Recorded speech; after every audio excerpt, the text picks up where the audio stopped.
One day, you will come face to face with whoever saw fit to let you exist in the universe.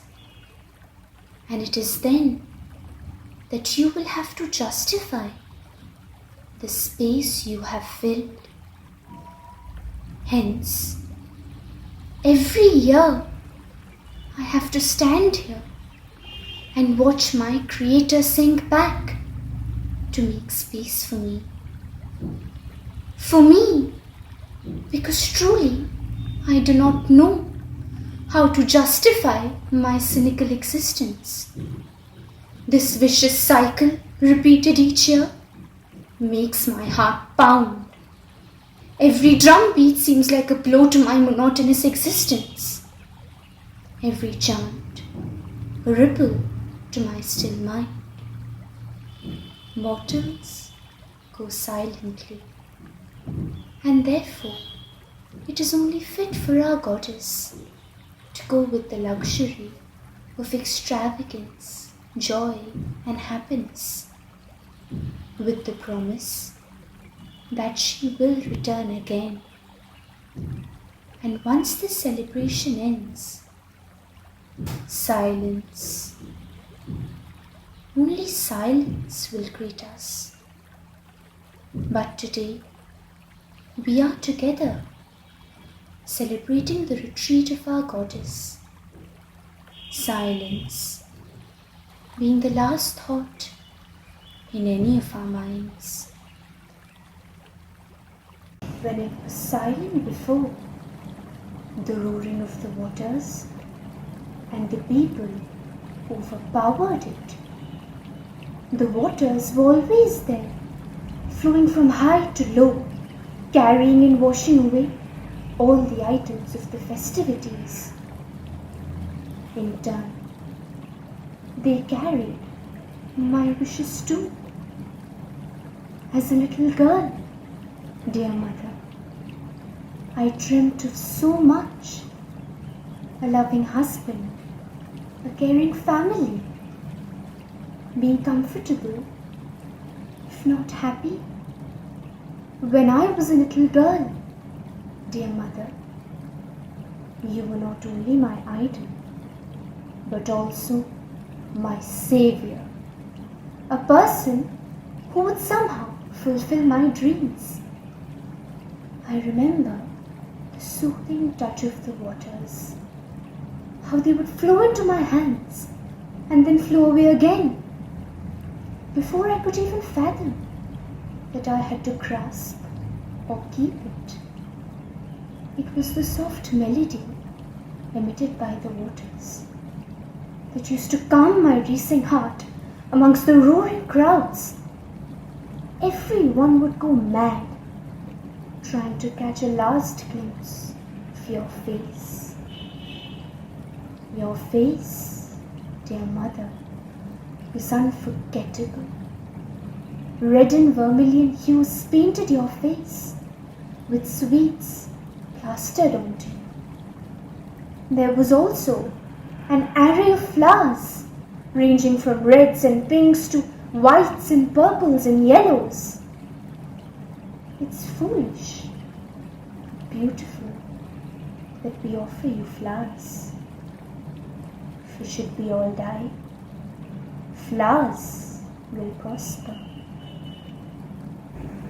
But only if the death of us, mere mortals, was regarded highly and considered a sacred event, as your retreat, dear mother, or was even respected a little more, and had more thoughts given about the grief that overtakes one, I would have been comforted.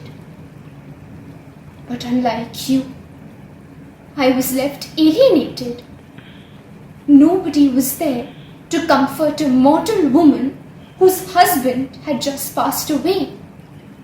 Yet thousands flock to you every time you say goodbye.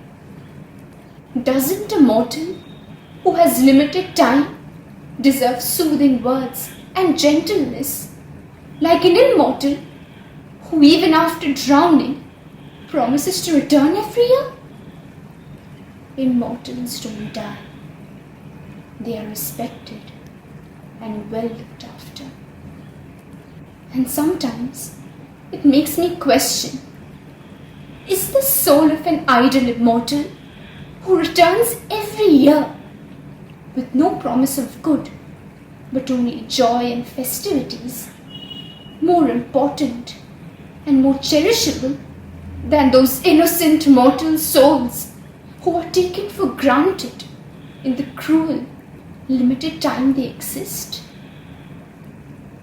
I was only a youth, 23-year-old, blossoming youth with a future as bright as the flames of the fire, which eventually grew so much and engulfed everything I cherished and had hoped for.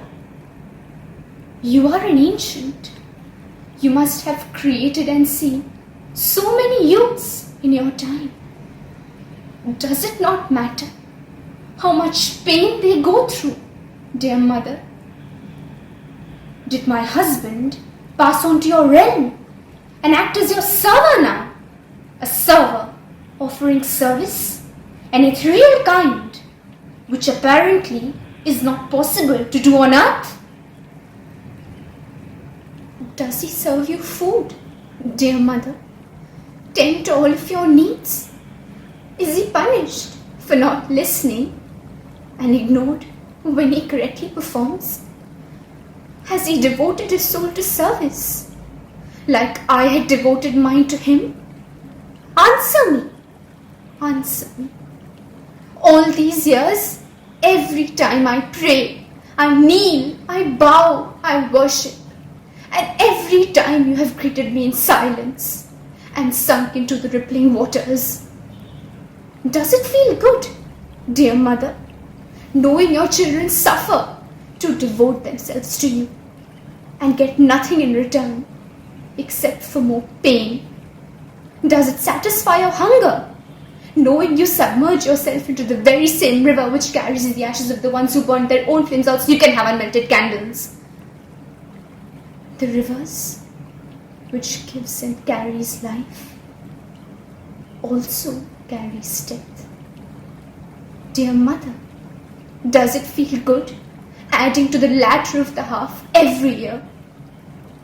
Each time the same process, giving you sweets and flowers, but in turn eating the sweets ourselves. For when does a mighty ever accept gifts from mortals? They tried to bury me, dear mother. They tried to bury me shallow in the very waters you submerge yourself into. For apparently, I was the one responsible for the death of my beloved husband. By small mercy, I returned. I survived through hell and came out singing. So answer me. So many deaths were seen by this very cart. They welcomed the dead, and in turn, they welcomed me. The soul of the dead is looked after, and the soul of the living, who is grief-stricken by the death, is condemned. In these very waters, the soul of the dead and the soul of the condemned mix and form the very dust you swim in, invisible to the naked eye. like your presence, dear mother, invisible to the blind eye, but most certainly there. No matter how much I ask or beg or shout, you will never answer me. What more do I need to do, dear mother?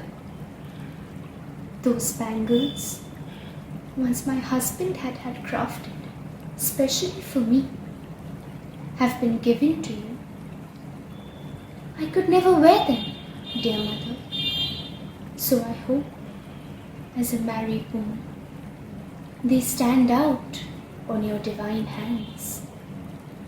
And I will continue to offer you sweets and paints and bangles and jewellery till I take my last breath, dear mother. All that I loved has been taken away from me, washed away in the lonely river with the memories of my husband.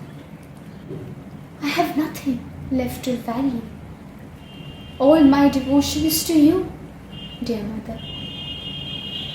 Being one of your creations, I pray I have fulfilled some of my duty. Not everyone receives happy duties, so I hope my muted duty was enough. There is no use if I continue to scream and shout and cry myself hoarse. No more use to demand for answers. Violence for violence is the rule of beasts. Beasts are animals, and so are humans. No matter how much we want to forget, we cannot change that fact. So give me warmth or give me wrath. For the wrath that warmed me then is now leaving me cold and pale.